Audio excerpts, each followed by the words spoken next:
Halo Sobat Visio semuanya, apa kabaran? Semoga sehat selalu. Perkenalkan, saya Fredrik Fuentus Angrun dengan NIM 21640400013, Prodi Fisioterapi, Fakultas Vokasi, Universitas Kristen Indonesia. Pada video kali ini kita membahas tentang hipertensi pada lansia. Semoga dapat bermanfaat bagi kita semua. Selamat menonton. Sebelum kita masuk ke materi utamanya, itu hipertensi pada lansia, kita harus mengetahui terlebih dahulu pengertian dari hipertensi itu sendiri. Apa yang dimaksud dengan hipertensi?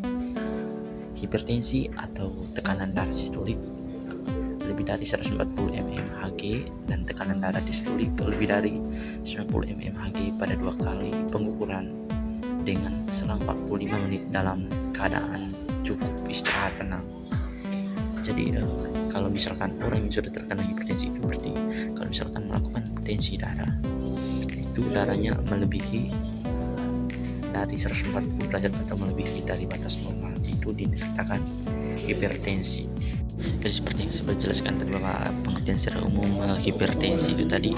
Sekarang kita memasuki hipertensi pada lansia.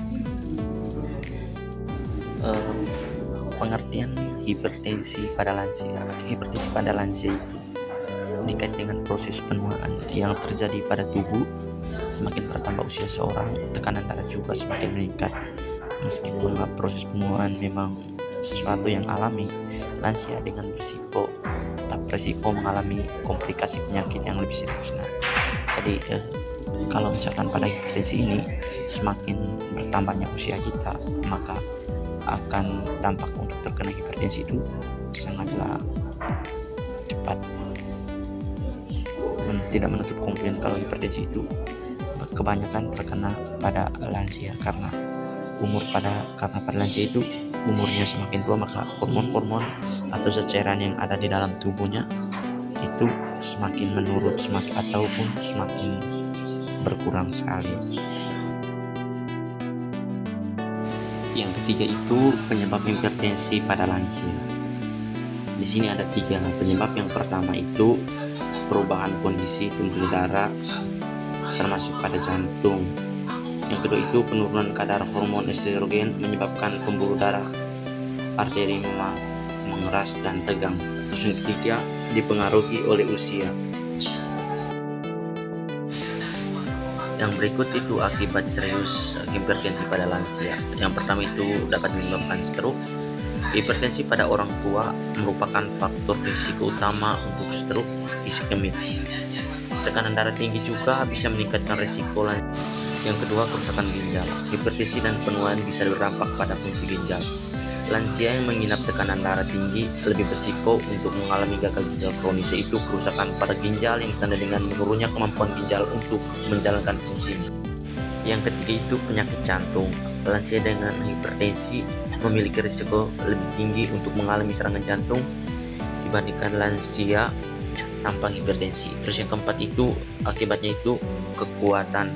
Risiko terjadinya lesi retina bisa meningkat sering tekanan darah sistolik yang meningkat, tapi tidak harus dengan peningkatan tekanan darah distolik. Selanjutnya itu cara untuk mengatasi hipertensi. Di sini ada 4 cara untuk mengatasi hipertensi. Yang pertama itu tubuh tetap aktif untuk meningkatkan kebugaran jantung dalam pompa darah. Terus yang kedua itu perhatikan asupan makanan. Lansia perlu membatasi asupan makanan berlemak dan tinggi garam.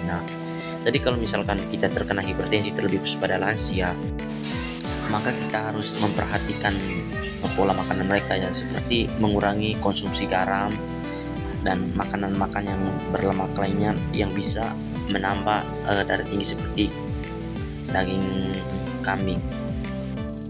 Yang ketiga itu menjaga berat badan agar tetap ideal. Caranya dengan menerapkan pola makan sehat yang dikombinasikan dengan aktivitas fisik. Seperti yang saya jelaskan pada poin yang ketiga, jadi hipertensi itu harus yang paling utama itu menjaga pola makan. Terus yang keempat itu pantau tekanan darah secara rutin untuk menilai efektivitas pengobatan yang sedang dijalankan. Sekian dulu penjelasan mengenai hipertensi pada lansia yang saya jelaskan pada saat ini. kurang dan lebihnya saya ucapkan lipat dan terima kasih, dan mohon maaf jika ada kesalahan kata ataupun masih banyak kekurangan pada materi yang saya jelaskan pada sekarang ini. Terima kasih.